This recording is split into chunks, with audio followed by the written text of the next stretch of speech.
We come to the third kind of war, and this is the war of men against demons. Yes, you heard me right, that there are now, as I speak, demonic spirits, demonic beings and entities that are now seeking to destroy men in general.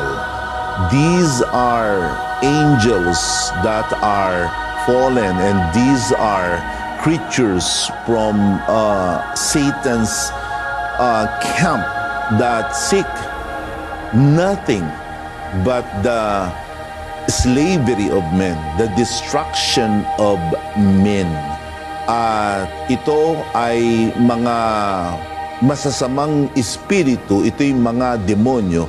Siya nga pala, we should make some clarification that there aren't many devils. There's only one devil. Isa lang ang diablo, pero maraming mga demonyo. Ito yung kanyang kampon, ito yung kanyang minions, and just as the angels of God that are righteous, they represent the being of God and they do the bidding on God's behalf. Meron ding mga demonic spirits that are doing the bidding for Satan.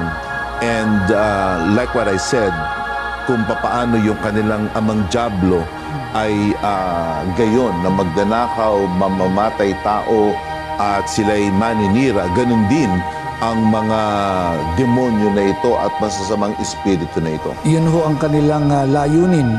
Matapos na ang mga demonyo ay ibulusok ho dito sa lupa, parang ang kanila hong prinsipyo na kung masira nila ang tao, ang buhay ng tao, nakaganti sila sa Diyos. Sapagkat ang mga tao ay nilikha sa wangis at larawan ng Diyos, sa harap ng Diyos. Bilang pagkakalikha sa atin, as creatures of God, tayo ay maganda. Yes.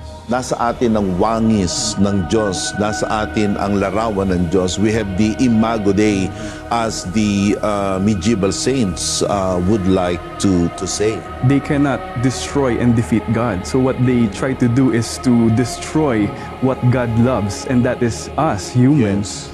At dito natin makikita na hindi lahat ng nangyayari sa ating kapaligiran ay bunga ng mga masasabi nating physical or earthly influences. I'm gonna say this bluntly, that behind every evil deed, behind every evil activity is a demon spirit that seeks to ruin the beautiful creation of God. And you know, God created man beautiful.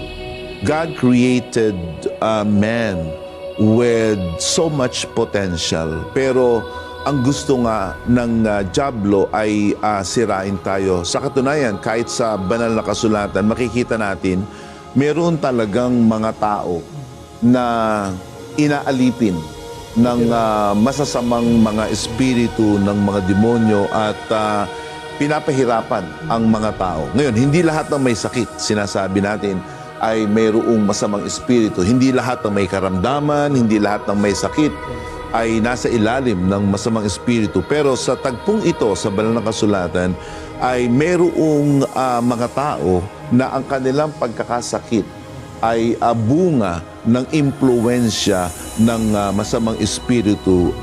This is what the Word of God tells us, that during the time of Jesus, there were people who were being harassed and being exploited and ruined no less than by evil spirits. Here in the book of Mark chapter 9 verse 17, a man in the crowd answered, "Teacher, I brought you my son who is possessed by a spirit that robbed him of speech.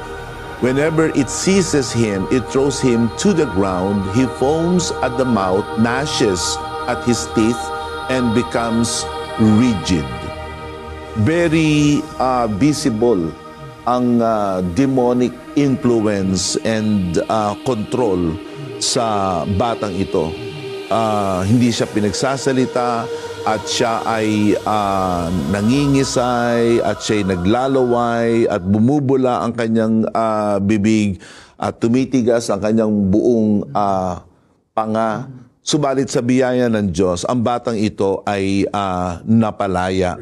At yan ang isang tagpo na kung saan makikita natin na may kakanyahan ang mga evil spirits na ang tao ay alipinin, na ang tao ay paglaruan, for a lack of a better word. Dito natin makikita na mayroong isang lalaki na inaalihan ng maraming mga demonyo at ang kanyang pakilala sa kanyang sarili ay legion, na nagpapakita na sila nga ay marami.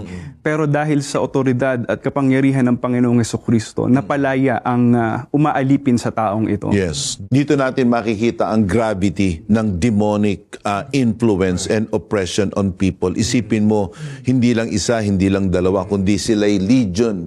Sila'y napakaraming mga masasamang espiritu na talagang ang taong ito ay kanilang inalipin at sinaraula. Pero purihin ang Panginoon sapagkat ang Diyos ay laging mapagtagumpay. Kaya pinalaya siya ng ating Panginoong Jesus at ang kapangyarihan na magpalaya ng mga tao mula sa pagkaalipin ng masasamang espiritu ay ibinahagi din at ibinigay sa mga tunay na mangangaral at tunay na mga sugo ng Diyos. Ito'y ating makikita sa aklat ng Lucas sa kapitulo 10 sa talatang 18 hanggang 20. In the book of Luke in chapter 10 verses 17 to 20. The 72 returned with joy and said, Lord, even the demons submit to us in your name. He replied, I saw Satan fall like lightning from heaven.